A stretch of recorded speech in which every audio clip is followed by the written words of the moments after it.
يقول الرسول صلى الله عليه وعلى آله وسلم: يكون بعد أئمة لا يهتدون بهدي ولا يستنون بسنتي، وسيقول فيهم رجال قلوبهم قلوب الشياطين في كتمان الإنس. قال حذيفة: قلت كيف أسمع يا رسول الله إن أدركني ذلك؟ قال: تسمع وتطيع للأمير وإن جرب ظهره. هكذا رواية الشيعة عند مسلم. وأخذ ماله فاسمع وأطع. رواه مسلم عن حذيفة رضي الله عنه. فظاهر هؤلاء الرجال الكفر، لأن النبي صلى الله عليه وعلى آله وسلم قال: قلوبهم قلوب الشياطين. فهل هذا يدل على طاعة الأمراء وإن كفروا في حالة عدم القدرة على خلعهم؟ الحديث من طريق أبي سلام منظور الحبشي عن حذيفة، وهو لم يسمع من حذيفة. والحديث من الأحاديث التي انتقدها الدارقطني.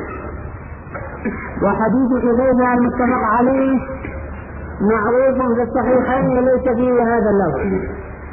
نعم، ورد الطريقان في سنن أبي داود وصحيح أبي عوانة، والظاهر أنها لا ترتقي بالحديث إلى الحسن والحجية، والله أعلم. أما بقية السؤال وهو: هل تجب طاعة الإمام أو الرئيس الكافر أم لا تجب؟ فالجواب أنها لا تجب، لأن الله سبحانه وتعالى يقول في كتابه الكريم: وإذ ابتلى إبراهيم ربه بكلمات فأتمهن قال إني جاعلك للناس إماما قال ومن ذريتي قال لا ينال عهد الظالمين.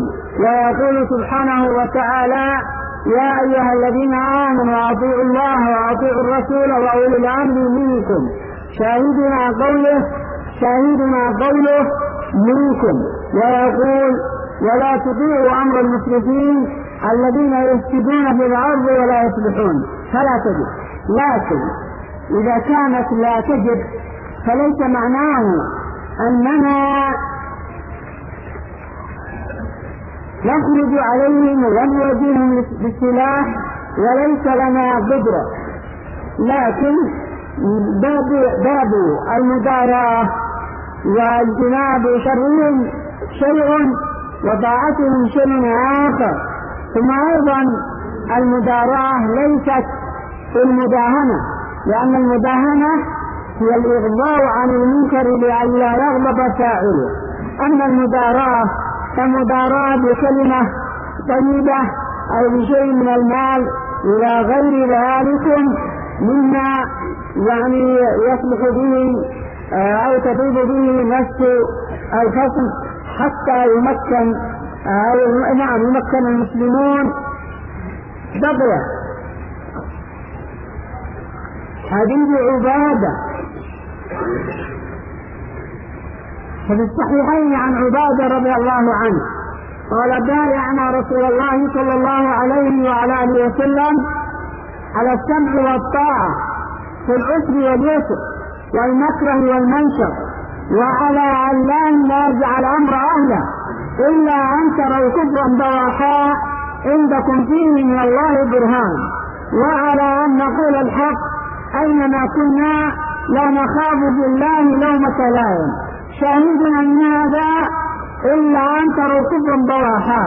فنحن إذا رأينا كفرا بواحا إن وجدنا عندنا قدرة على المواجهة والإعداد، ولن نكون عالة على أمريكا وأعددنا الرجال الذين يصبرون بالسراء والضراء.